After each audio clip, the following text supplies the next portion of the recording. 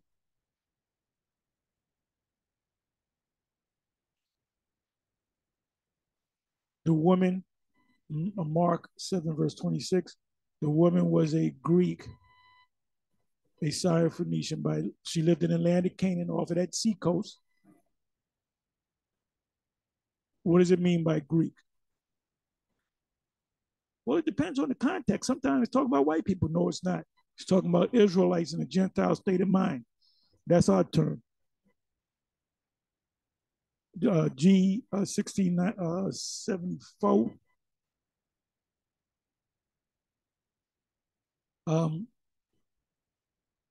Hellenese, or Helen. Well, Hellenese means it's in a feminine sense. The actual root of the word is Helen. Helen. G 1671.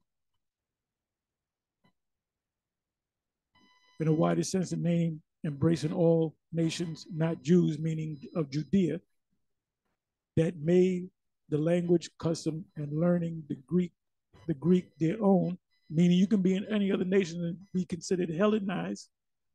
The primary reference is to the difference of religion and worship. So now let's see how many times the word Greek, and these are all New Testament scriptures, 27 times in 26 verses.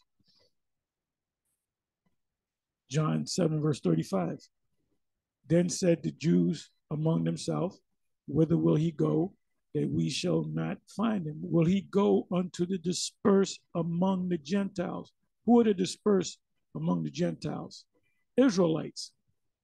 And teach the Gentiles. They ain't talking about teach these other nations. They didn't say he's going to go among the dispersed among the Gentiles. And anytime he sees one of them dispersed, he's going to look for the Gentile. No. Disperse among the Gentiles or other nations and teach the Israelites in the Gentile state of mind. Same word, but means different based upon the context. And I read this before. Was Timothy's father Greek? Yeah, it says that his mother was a Jewish, which is a feminine way of saying Judah, of the tribe of Judah. But the father was a Greek. He was a white man. You're unlearned. Anytime you see the word Greek, the woman was a Greek, a Syrophoenician by nation, is talking about an Israelite that kind of came up as another nation. Every reference, I am indebted both to the Greeks and to the barbarians. Those are Israelites. To the Jews first and also the Greek. Those Greeks were Israelites. That's why he mentioned the word dogs. Children be fed first, which is Judah.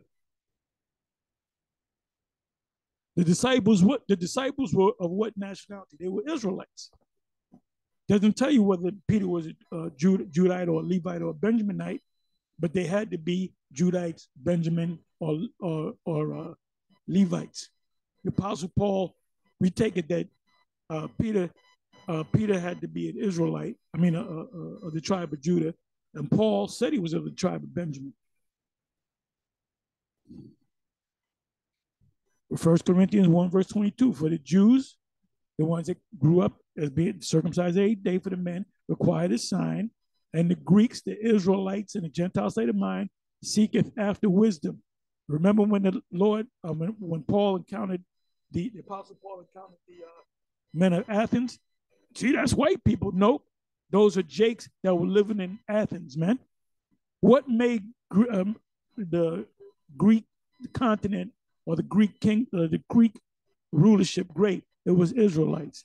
Who wrote all the stories about Zeus and them? Israelites. Zeus is a so-called black man.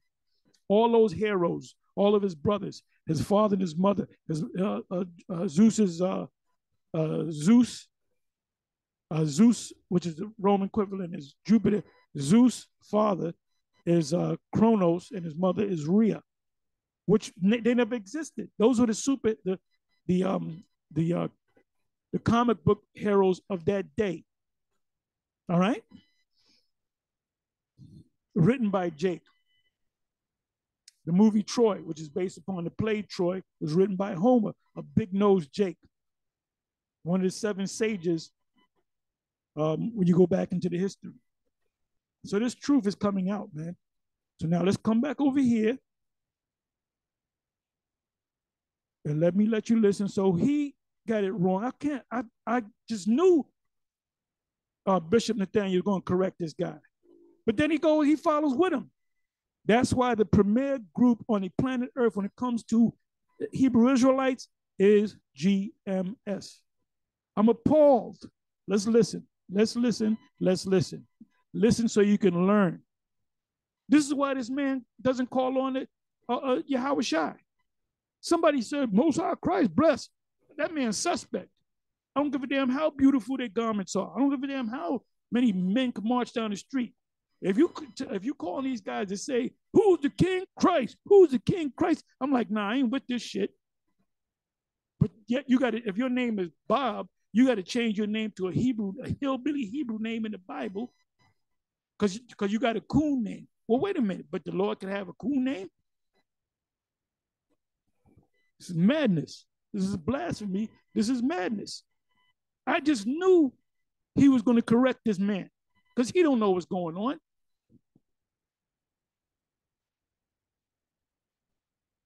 This one dude call him the apostle because they hate GMS. Shalom, Bishop Nathaniel, sanctified apostle of TMH, God of Israel, of Israel and Israel. Now look what this guy puts down. The acronym MHNCBUA, Most High and Christ bless you all. But this guy's he wants to be an apostle. Go ahead and just say you apostle, man. Go ahead. And then in the beginning of this video, he says that he's the senior apostle. He's not, he's a senior bishop. He's not just a bishop. There's 3 bishops or whatever, 4 bishops, whatever the case may be. He's the senior bishop. He wants to be an apostle so bad he can taste it. Go ahead, Bishop Nathaniel. I give you the blessing. Go ahead and call yourself an apostle. You go ahead and call yourself an apostle. I'm giving you the blessing, brother. But you better learn them scriptures and you better call on Yahweh by Shem Yahweh Shai. Okay? So let's listen. What is this guy? Azuma Nelson. Look up Azuma Nelson. He's a boxer from out of Ghana. Great boxer. He fought the best of them, and he was going to fight this one Mexican guy. He made a statement. He said, "You cannot teach the professor.